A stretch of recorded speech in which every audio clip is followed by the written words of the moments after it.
up, YouTube? Knight's Edge here again. Got another pretty cool little review for you of a pretty cool knife.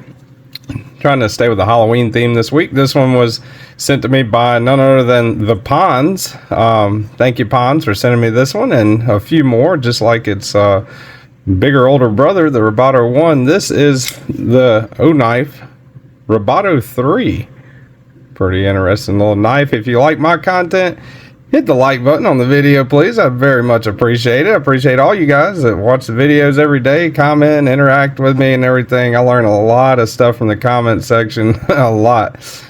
Sometimes more than I bargained for, but I really appreciate everything. And hey, subscribe to the channel right down there if you're not already. I appreciate all my subscribers, everybody that's helped me along the way, Patreon members, channel members, people that send me knives like the Ponds. And let's go ahead, before I get off into the weeds here, we'll do a overall on this bad boy. This Rubato 3 is the third iteration of the Rubato series of Oknives. Oknife, a Chinese-made company, Chinese-made knives, rather. They do also offer some pretty cool flashlights.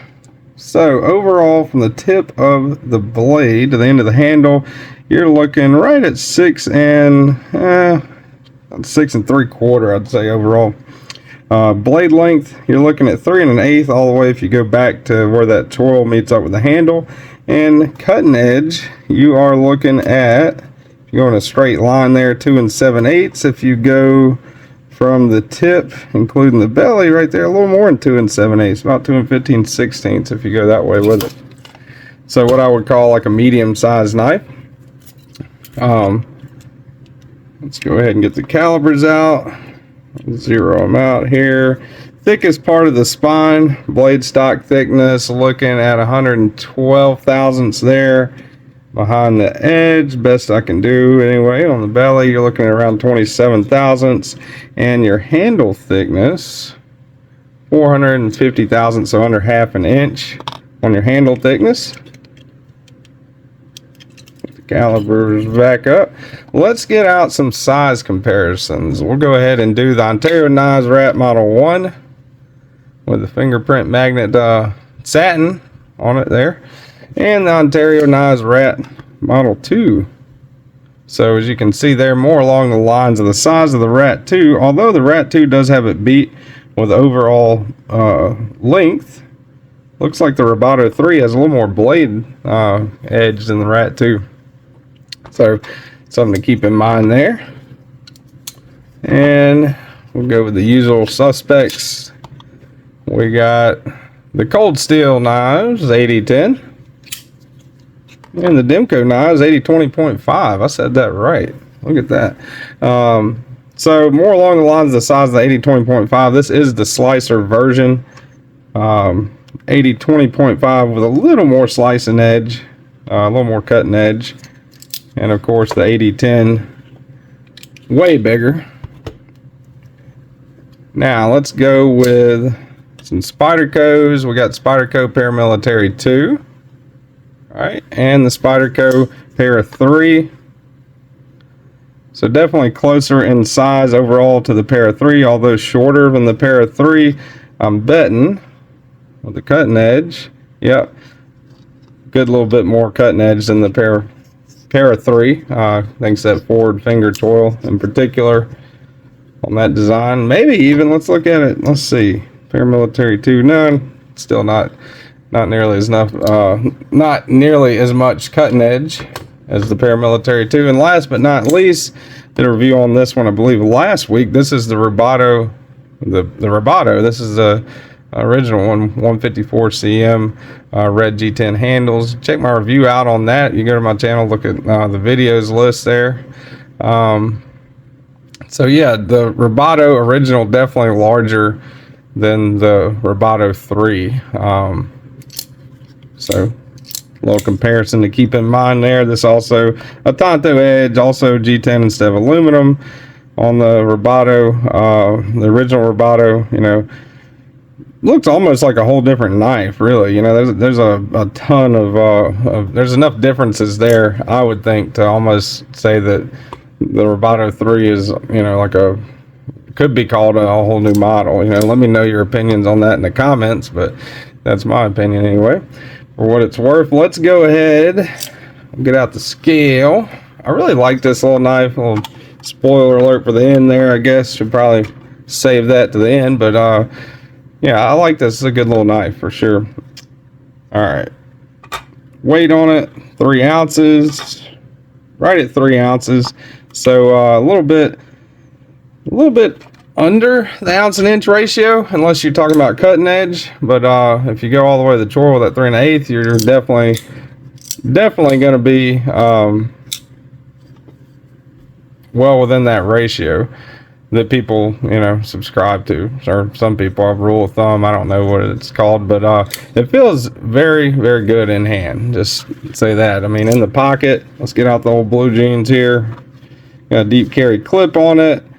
Still got a little bit sticking out, a little bit more visible with that bright orange there, but no issues there to me. In the pocket, this thing carries really good, you know, and that aluminum's smooth, won't rip up your pockets that much, in my opinion. Really nice kind of textured pattern on there. I guess that's, shoot, I don't know. I don't even know. What do you guys think that pattern is? Let me know in the comments. You know, I'd say like a eggshell, dragon skin. I have no idea. Doesn't say actually looking at their website. So, all right, let's go ahead and do a hardware check. A captive pivot, that's always a good thing. T8 right here, and I think, yeah, that's T8. And the body screws, I believe, are going to be T6. Yeah, T6 on the clip screws, T6 on the body screws. Wish it was T8, but it's not. But good that the pivot's T8 and is captive, so that's a good thing. Also has a little tab there where you can take the knife or the clip off the knife and put it right there, so it becomes a ambidextrous knife essentially, especially with that locking mechanism. You know, is really a fully ambidextrous knife. So no left-handed versions needed. Just move the clip to that side and you're carrying in your left pocket, tip up. You know, really good action on this thing. That was one thing that surprised me a good little bit. I guess you could call it the action or the interaction with the spring rather on the crossbar lock. You know, whenever you're holding it back, it is free swinging. You let go of it, it does have a decent amount of tension on there, which is what I like on my crossbar locks in particular. If you're holding it, you're cutting with it, you know, all you gotta do, move your fingers out of the way in the pinch grip and pull it back, and it closes.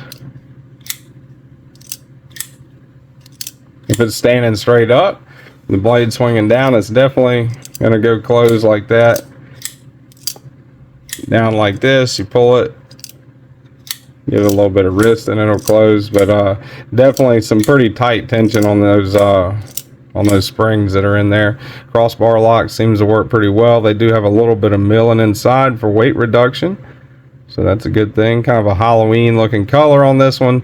I thought that was pretty cool. I got a little bit of billboard in there, the serial number, model number, I guess, of the knife. Yeah, that Rubato 3. You got Oknife right there, their logo, 154 cm. Kind of stands out, especially with that black background. You know, kind of wish they would have kind of minimalized that a little more, but it's not terribly obtrusive. You know, I mean, I don't think it's, you know, it could be worse, I guess is what I'm saying. I like the blade shape. You know, these step down here, step down here. You know, I like what they did with that. Jimping up top, it feels really comfortable. I wear a large size glove. I have, I guess, average size hands or dwarf hands, depending on who you ask, right? But average size hands is what I have. Choke back, you know, still got a right at a 4-finger grip on it, you know, but choked up, you can maybe put your, you know, your index right there, you know, and cut like that. That's really comfortable, actually. I wish they would have had a flat there. That would have been a little more comfortable, you know, if they would have just done like that, had like a flat instead of a point. But you know, you can't really use, this is not a finger choil right here. That's a sharpening choil, so no choking all the way up like that. That jimping does help up top though. The thumb studs are really comfortable, very accessible. You can reverse flick it with ease. I can anyway. You know, no issues there. It is a little bit of a fidgeter, you know, especially with that high tension in the springs. So that's pretty cool. All around a pretty decent knife. 154 cm on the blade steel. Pretty good steel in my opinion.